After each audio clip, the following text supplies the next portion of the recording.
So ayan, saksak natin, no? Yun. Automatic on na siya. Bumukas na rin yung backlight. Then dito tayo sa may error natin. Ayun, lumabas na po yung kanyang display. May input po yung unit natin, no? Ayan, no?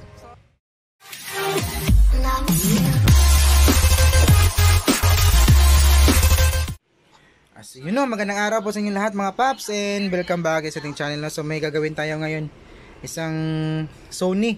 So Sony 40 inches, no? So yung model niya, yan, natakpan na ng ano to, parang ano, sealant. So KDL 40 lang yung nakikita natin, no? Ayan. So yung problema nito, ayan siya, kita niyo naman, blinking problem po yung problema. So bilangin natin,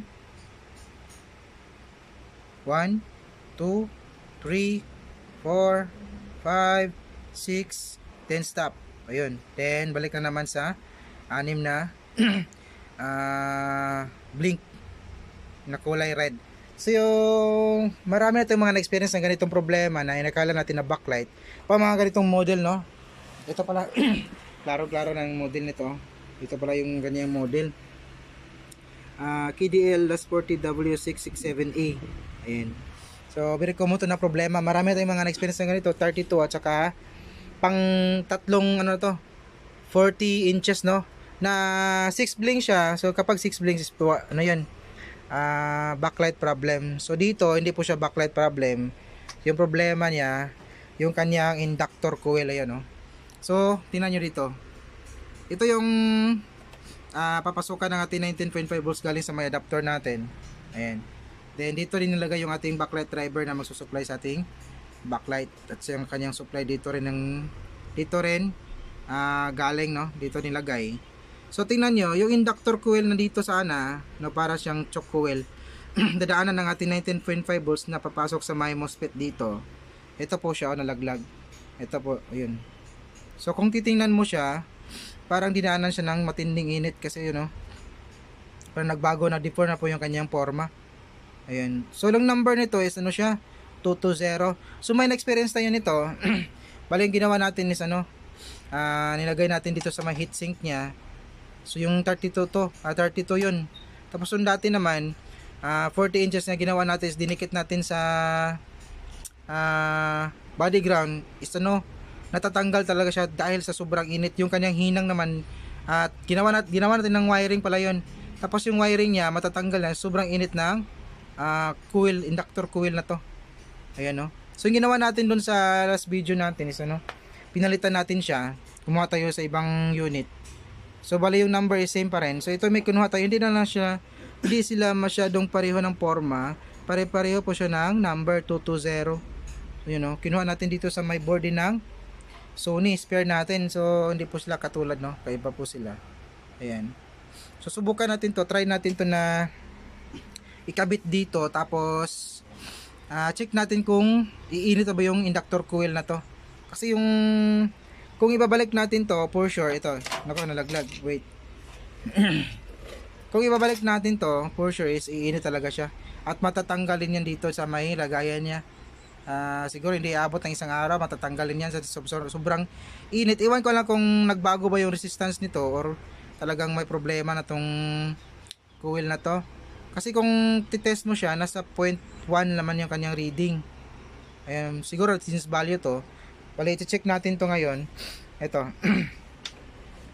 Habang nakatanggal siya, tapos ito naman yung ipapalit natin na 220 rin ang number, no? Ayan, check natin kung ano yung kanilang pagkakaiba. Baka nag-change value na po yan.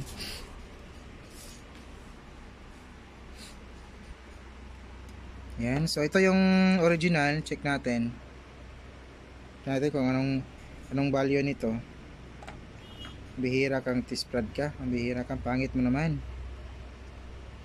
Ayan, oh, 0.4 yung kanyang reading, pinasukat natin. So ito naman, ito yung papalit natin. Yung papalit natin, wait, baliktarin nga natin to para sigurado. Yan. Yung ipapalit natin is, ayun, same din naman sila ng resistance, no? Ayun, no? 0.4, tapos ito 0.3, 0.3 or 0.4, ayun, nagbago na. O, bago-bago, no? Ayan. So, try natin itong papalit. Kung hindi na ba ito iinit? Kasi ito for sure, naiinit na to kasi nangyari na eh. Ayan, nakitang-kita naman sa kanyang forma na nadaanan siya ng sobrang init. So, ito, try natin itong ikabit. Kung hindi na ba iinit yung inductor coil natin dito. Bali, obserbaran natin, no? Kasi dito, dadaan dito is ano, 19.5 volts. Check natin para makita nyo, no? Ayan. Naka-DC tayo. Saksak ulit. Ayan, saksak natin, no? Naka-DC tayo. Check natin tong isang side ng ating inductor coil. So, dito, ayan, no? Dito na side, meron po siyang 19.3. So, dapat sana yung induction coil, yan yung dadaanan ng 19.3 natin na papasok dito. So, naputol po siya. So, wala na pong supply yung ating driver, kaya po siya nag-6 blink. Kaya, no? So, kabit lang muna natin to, no? Tapos, testing tayo. So, ayan, no? Isang mahabang trabaho po yung ginawa natin. Bale, yung plano natin na ito yung gagamitin natin. So, nung may kabit natin doon is, ano siya eh, sobrang init pa rin, no? Sobrang init pa rin. Kinakapan natin, hindi talaga mahawakan, mapapasok po yung taliri natin.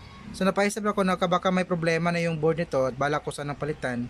Ang problema is wala po tayong pamalit or available na spare, no? So yung ginawa natin is kumuha po tayo ng malaking coil. Ayan, no? Bali, ito yung kinabit natin doon kanina, galing yan dito. Natanggal yung kanyang plastic dito na cover sa may gilid niya. So ito yung pinalit natin. Yung dito pala yan, no? Yan yung kanyang original. Ayan, o, yan yung kanyang original. Dito, malaki po yan. Tsaka, yung kinabit naman natin dati nito, kanina, na mainit ay kinabit natin dito kasi yung problema is mainboard yung problema ng unit na to. So, bali spare na natin to. So, nung ma-check natin to is ano siya, tinest natin ng matagal, hindi na po siya mainit, no? Kasi medyo, ano eh, kung hindi to obra, maghahanap na rin ako ng ano siguro, mag-order na siguro ako ng bagong board nito kung hindi man to obra, no? Subutin na lahat umobra yung ginawa natin na malaking coil na galing sa may ibang spare ng Sony na board 43. Yan, no? Yan sila. Yan, so 43 na ano to, board. So bali hindi po siya magkasya dito sa lalagyan eh. Try kung sinusukat, no, hindi talaga siya magkasya. So yung ginawa ko na lang is gumamit ako ng paste, silicone paste. Nilagay natin sa may kaha. Yung ulo niya, lagyan natin ng paste. Tapos nilagyan natin ng tape. Ito, Kapton tape to eh. Heat resistant po tong tape na to, no? So ito, testing natin. Ayan. Wala ako ibang maglagyan eh. Kaya dito na lang, winiringan ko na lang siya. Totally kung mainit talaga, kahit yung hinang ng ating wire, matatanggal siya sa sobrang init, no? So dito ngayon, hindi po siya mainit.